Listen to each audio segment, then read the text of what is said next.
বন্ধুরা, আজকে নিয়ে চলে এসেছি তোমাদের সামনে একটা নতুন আনবক্সিং করতে চলেছি। এটা হলো রোবট। তো আজকে আমি এই রোবটটাকে খুলে দেখাবো তোমাদের সামনে। চলো খোলা যাক। যদি বারে বারে একই সুরে প্রেম তোমায় কানাই। এই দেখো বন্ধুরা, খুলে নিয়েছি রোবটটাকে। দেখা যাক কেমন রোবট।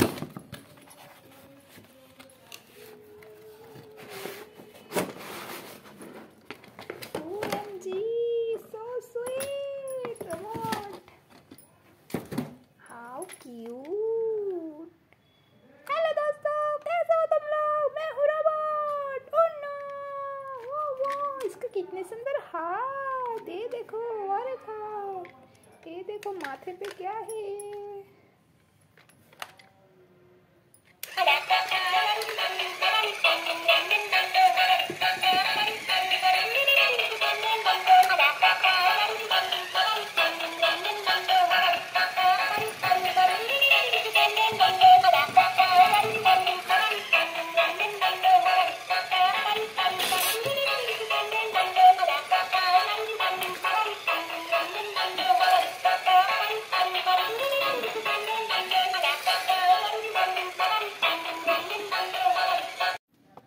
তো বন্ধুরা, দেখলে এটা রোবট কেমন লাগলো?